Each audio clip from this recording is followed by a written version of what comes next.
And you know the sun's sitting fast, just like they say nothing good ever lasts. Go on now and kiss it goodbye, but hold on to your love because your heart's bound to die. Go on now and say goodbye to our town, to our town. Can't you see the sun sitting down on our town, on our town? Good night.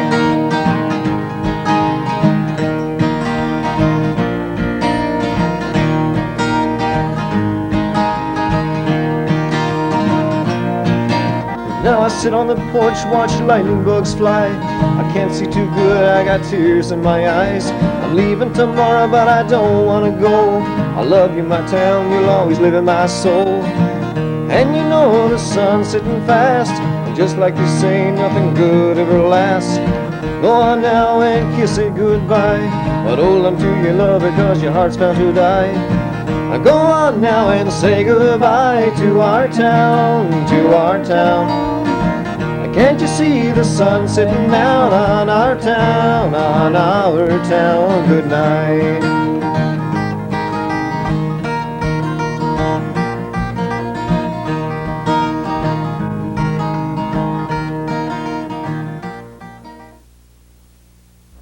Good evening, and welcome to this week in review. Tonight's stories include domain, a half-ton of fur, muscle, and sinew, crowned with massive. There were seals on this floe. These stories plus community events, the BBS Playbill, Off the Rack, and more coming up after this. Hey, Travis. Get some friends, loser.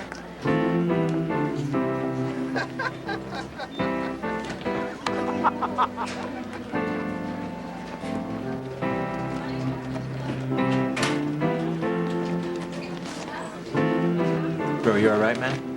Yeah. Let me help you out. Lean on me when you're not strong. And I'll See you around? be your friend. Yeah. Character. I'll help you Pass it on. carry on. A message from the Foundation for a Better Life. It won't be long.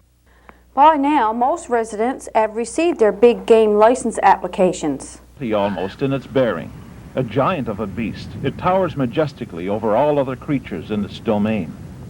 A half-ton of fur, muscle, and sinew, crowned with massive antlers. A splendid, lordly animal, the monarch of the boreal forest. To some, the moose is beautiful, to others ungainly, even homely. Part deer, part horse, part camel, an animal put together by a committee.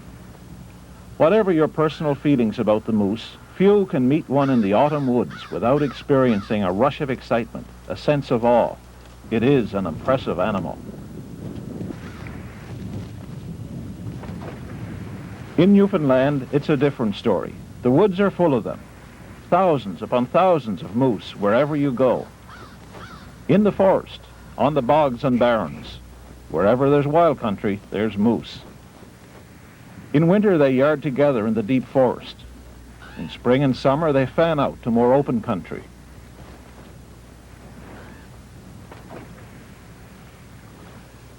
You'll find them on the ridges, where the birch and other deciduous trees grow. You'll find them on the cutovers of the pulp and paper companies, where the tender young shoots of regenerating trees are beginning to sprout. And on the highways even. It's a real hazard to motorists. Just watch. This young cow has decided the birch leaves are greener on the other side of the road. Luckily, it's the middle of the day. She nonchalantly struts across with barely a sideways glance at the oncoming traffic. This happens all too frequently. Hundreds of moose are killed on Newfoundland roads each year. Add to this the 20,000 or so shot by hunters, and it's pretty obvious, quickly increased and spread throughout the land. Some say the moose population reached 200,000, all from 4 animals in about 80 years. It's one of the most remarkably successful wildlife introductions ever made, anywhere. And it all started somewhere on the Miramichi in northern New Brunswick. 90 years ago, somewhere near here.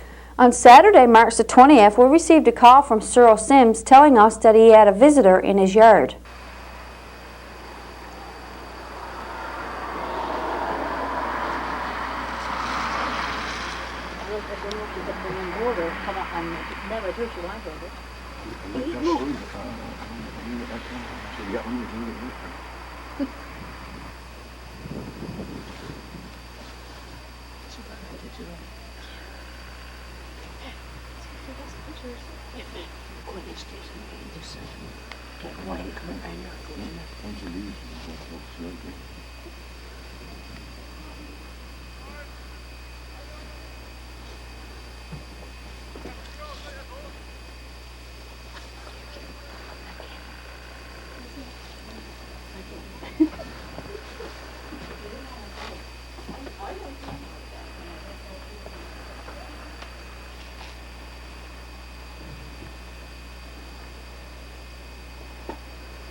Do you remember last year around this time when we had all the ice of our shores? Problems for ferry crossing.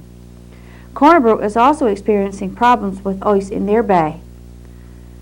The ice of our coast is very large. There were seals on this floe, but we're not sure if you can see them or not because they are out quite a ways. On Thursday, this was the site in the Muddy O area. This winter has been the worst in the past number of years and has provided us with some sights we haven't seen for a long time. Stay tuned for more of this Week in Review coming up after this. Feel the flame forever burn, teaching lessons we must learn to bring us closer to the power of the dream. Feel the flame forever burn, teaching lessons we must learn to bring us closer to the power of the dream. Feel the flame, teaching lessons we must learn. It is the power of the dream that brings us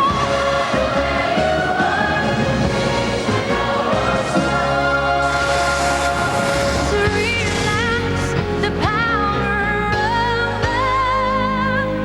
the dream.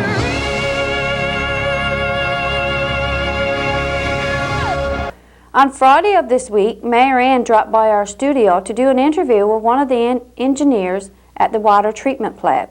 They discussed how the plant works. We have with us in our studio this morning Mayor Ann. In my introduction, I said that we were going to have an engineer from the water treatment plant on doing some explanations, but however, due to unseen circumstances, he was unable to make it.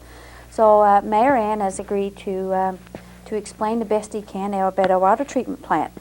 Now, Mayor Ann, is this water treatment plant a disappointment to you?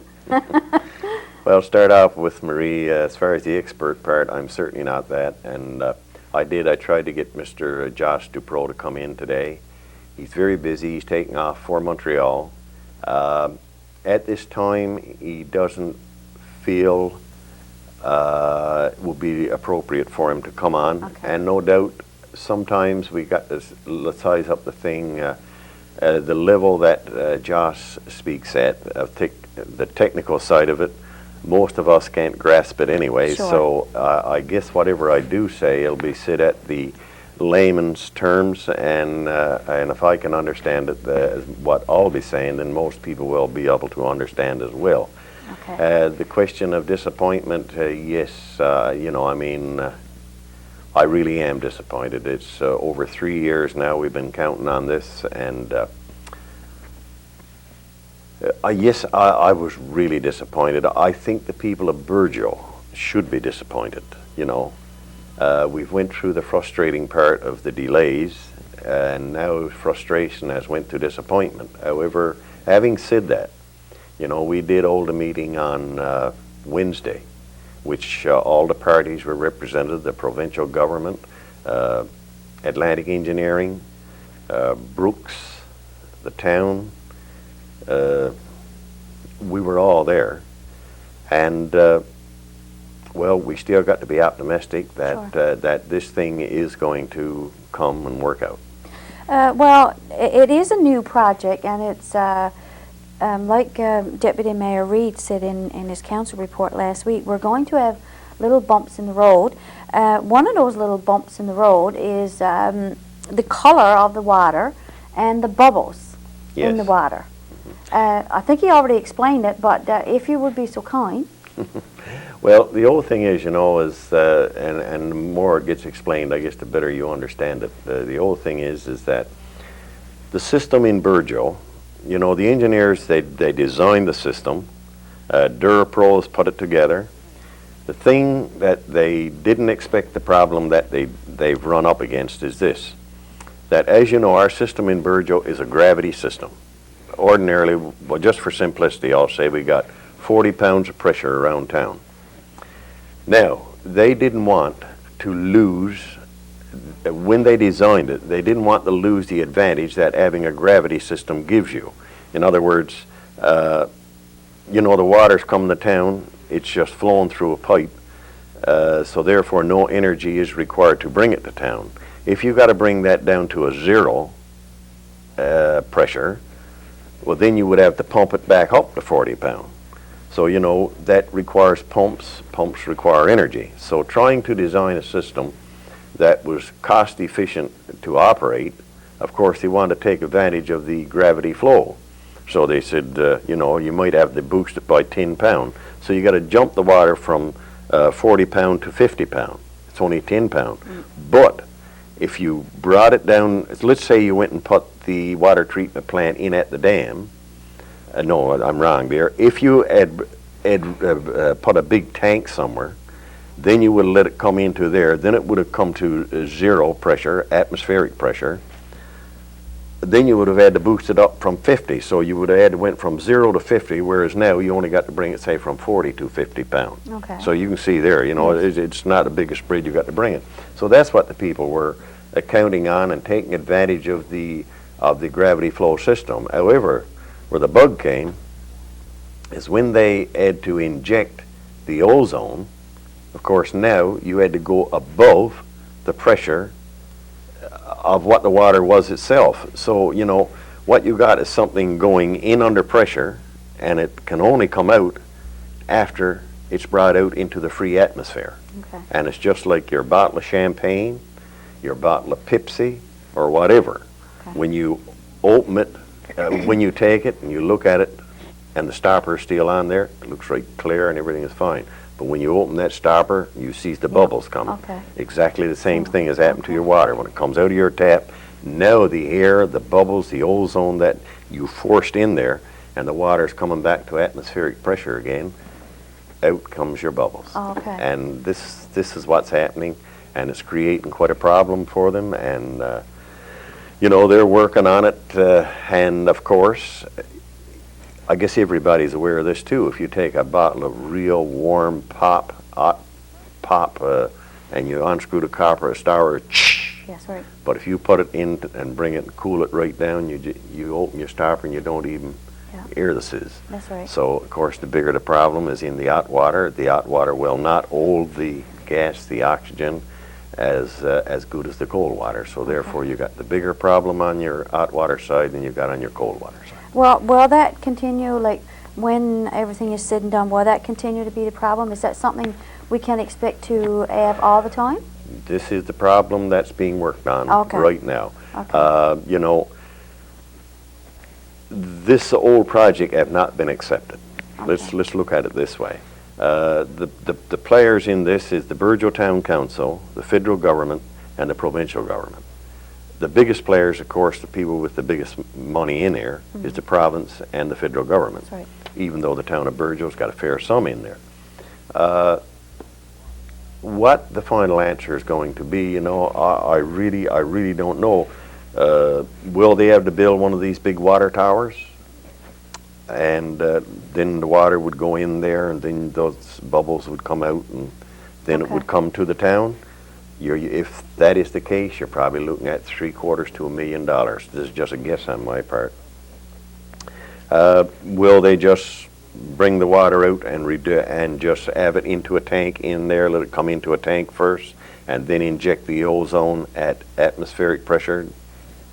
That's something which is also going to cost quite a buck. The other thing, what they're looking at now, is putting in pressure reducing valves in the line or something to try reduce the pressure on the line coming into the plant.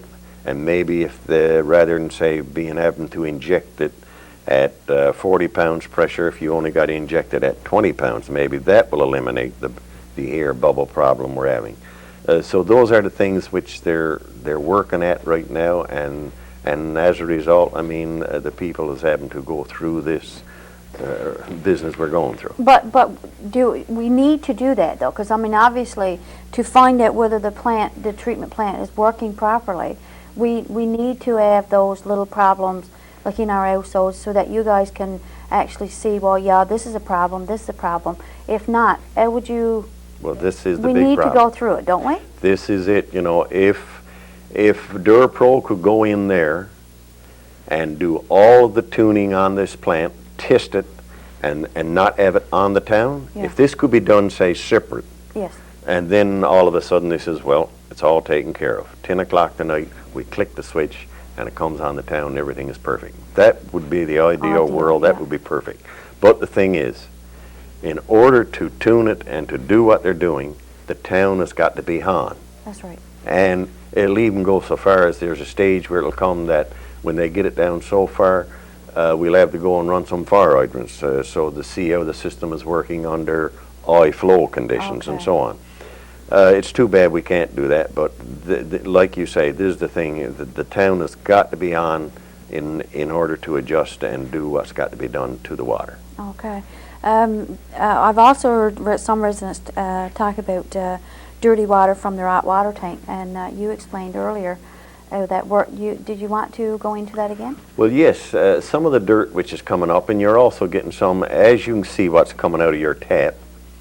I mean, all in the water lines in Burgeo now is this bubbles and one thing and the other, and you've got what I would imagine, if you could get inside the water pipe and look, you've got like a flocculation going on, and you've got 40 years of corruption and crap all in our lines. That's starting to come out of the walls of the water pipes, and your hot water tank especially, you know, and this is starting to loosen up now and come out, and much more of the water you're getting now is cleaner than you've been used to. The discoloration has gone to a large extent, not where it's supposed to be, but it certainly has gone to quite a distance.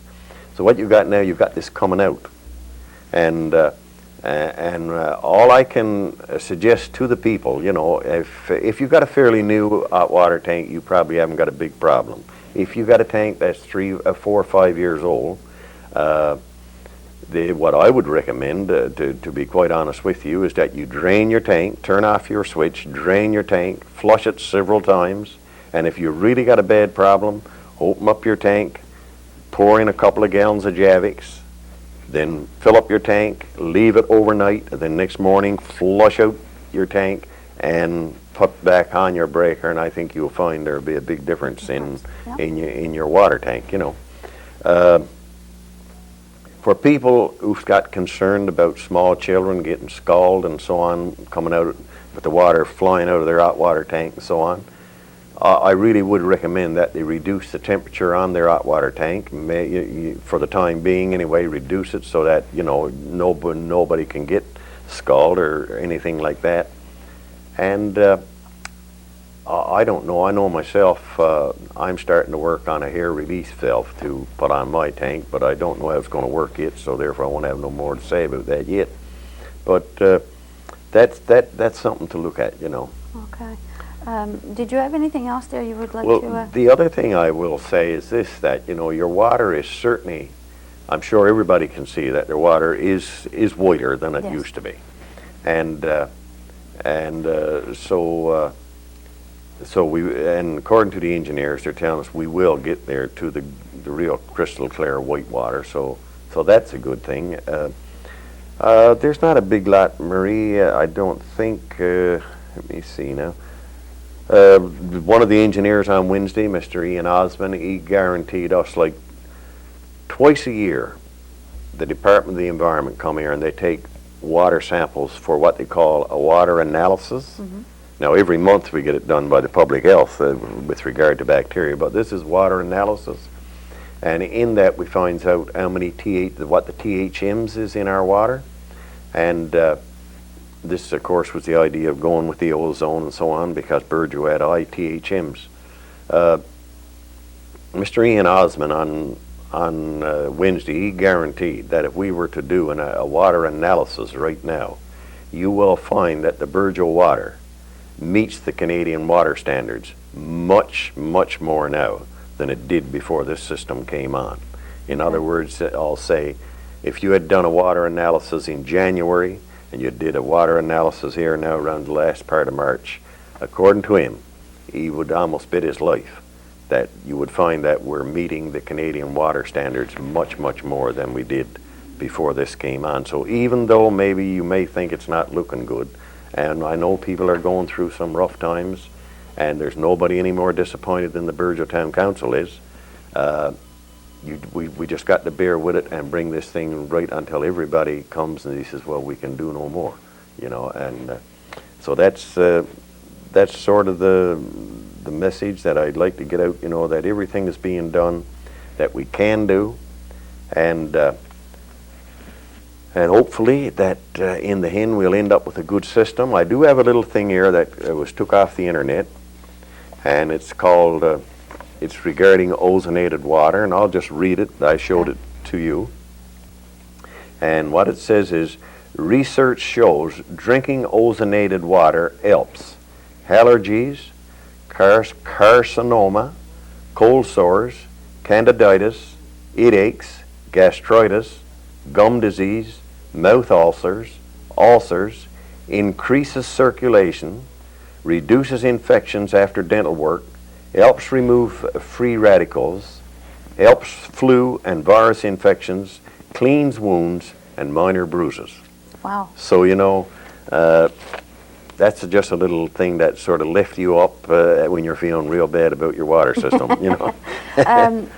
Well, we know that we're going to, until all the bugs are worked out of our water system, that we're going to be experiencing some problems. Do you have any idea how long we can experience, say, we're going to be having those problems? You know, Marie, I'd like to say that this will be all taken care of in April, but I won't be too surprised that before there will be a clear-cut decision and someone says, well, this is as good as it gets, I won't be too surprised that we won't be looking at June. Okay. Now, you know, Yeah, but now I got nothing to base this on, but Sure. all I know is that on Wednesday when we ask when, you know, nobody wanted to go on the line and say, but I know personally myself that I won't be surprised. I hope it'll be in April, but I won't be over optimistic, and I'll say that let's hope that by June, you know, and I really do think that you'll see a lot of the debugging will be done during April, and it'll gradually get to the point where you'll hardly know that there is any tuning going on, maybe even before that. But hopefully that this will happen, you know. Okay, so we'll just have to have patience, I guess, and hang in there till all the bugs are worked out. That's true, and you know what they're dealing with something now, and which I know Josh put it quite clearly, you know, is I don't know if it's physics or if it's chemistry, you know. Yeah. Anything above atmospheric pressure, when you put it into water, it's got to come back out when it comes, Sure. when it gets to atmospheric pressure. So when you open that tap, You got something that's 50 pounds, and then you've injected something at 70 pounds to get it in there, and it's in there when it comes to the atmospheric, this is going to come out, and that's what's happening, you know. And to be quite honest with you, you know, the cold water, and as far as your drinking water, it's not a big thing if you just drain off a jug and put it in the fridge, and when you want to drink, then it's gone anyway. Sure. And another person told me that they had I guess you call it a home boiled dinner, using the water, and it's the first time since the water was installed in Burgeo they could use the Burgeo water, and it was just as good as using the beaver pond water. Sure. No, I didn't do it, so they told me. I can only take them at their word that they did this, you know. Okay. Well, we certainly thank you for coming in and giving us a better picture of what's going on in there. We do extend an invitation that if you ever get the chance to get an engineer to come in, if it's possible, that sure, we're more than glad to have them here. So is there anything else you'd like to add there? Well, like I say, if the engineer, if he feels that he can clarify the thing even better, well, by all means, the invitation is there. I saw him before I came on here to see if he, yesterday I asked him, and he said he wouldn't be able to do it today. So I knew then that would be another week, and I know that people have been asking, they wanted someone to come on and talk to them, so I'm trying to fulfill that the best I can. And it's just something, I guess, that, you know, nothing comes easy. That's true. All right. Well, thanks very much anyway for coming in and talking with us. We really appreciate it. You're welcome. On Wednesday of this week, work at the site of the new Coast Guard wharf got underway again.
On Sunday, April the 18th, the Burgeo Lions Club and the Family Resident Council will be having a telethon.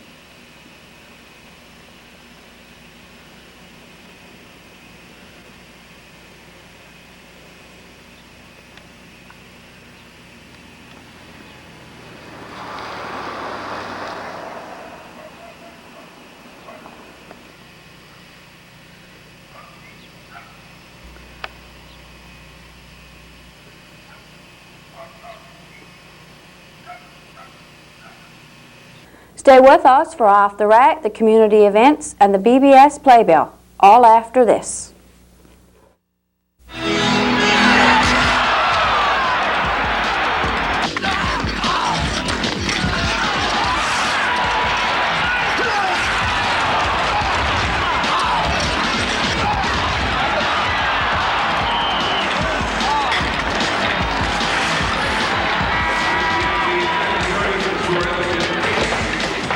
What happened to your passing?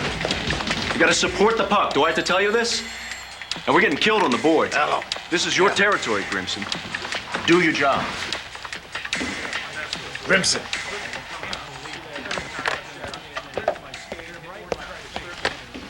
Hello? Oh, hi, honey. What? Now?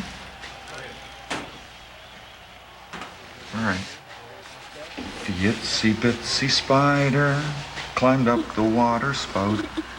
Down came the rain and washed the spider out. Out came the sun and dried up all the rain. And the itsy bitsy spider climbed up the spout again.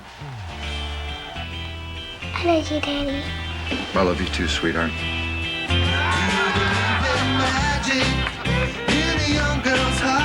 Hey, it's my girl. You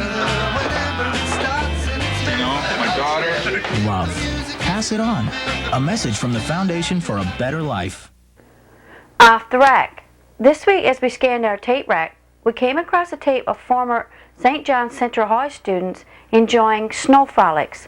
Let's look back to March the 3rd, 1991.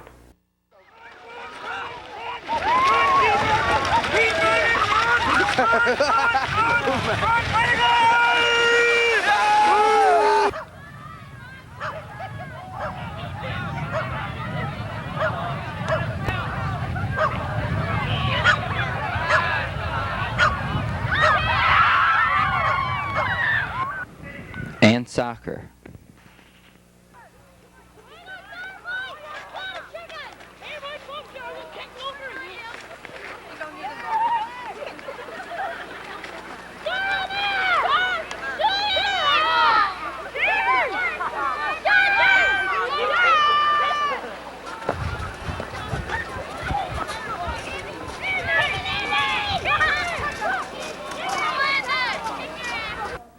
Good evening. Welcome to the community events segment of tonight's broadcast. I'm Rebecca Young. The winner of the Help Committee TV Bingo was Rex Han. Congratulations, Rex. The Sea Cadets will be having the next TV Bingo on Wednesday, March 31st at 7 p.m. One game for $300. Cards are 6 for $5 and are available from any member of the Sea Cadets, and are in most stores around town. Please support the Sea Cadets, play TV Bingo, and you could win $300. The bank staff are selling tickets on an Easter basket filled with Easter goodies. Tickets are 3 for $2 and are available from any bank staff member. Draw date is Thursday, April 8th. All proceeds go to the Janeway Children's Hospital. The LOBI are selling tickets on baskets of towels. Tickets cost 3 for $2 and are available from any member of the LOBI. Draw date is set for Saturday, May 8th. The Burgeo Academy will host a spring concert on Monday, April 5th at 7 p.m. The music department at Burgeo Academy has decided to put off the spring concert to show the town how musically talented the students of Burgeo are. The concert will involve all students from K to 12 who take music. There will be singing, plays, instruments, choir singing in perfect harmony, and a special recorder debut. What a wonderful way to welcome spring. Tickets will go on sale in early April. We hope to see you there. The Burgeo Lioness Club will be having their spring sale on Sunday, April 4th at the Community Center. There will be a wide variety of baked goods, crafts, 5 games of Share the Wealth Bingo, and tickets will be sold on a door prize. Afternoon tea will be served for $2. Doors open and sale starts at 2 p.m. Come along and bring a friend. The Anglican Church Vestry will be having a Palm Sunday potluck supper on Sunday, April 4th in the Parish Hall starting at 5 p.m. It costs $5 for adults and $3.50 for children under the age of 10. There will be a wide variety of dinners and desserts to choose from. Come along with your family or bring a friend. If your group or organization has an upcoming event planned, we will be happy to advertise it for you. Just call the BBS office by Wednesday of each week to have items included in this portion of our broadcast. That concludes the community events segment of tonight's broadcast. See you next week.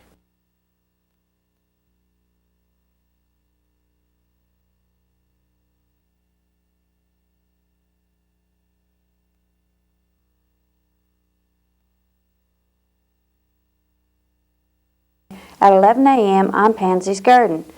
And I'll be here again next week with This Week in Review. For This Week in Review, I'm Marie Rose. Good night and God bless.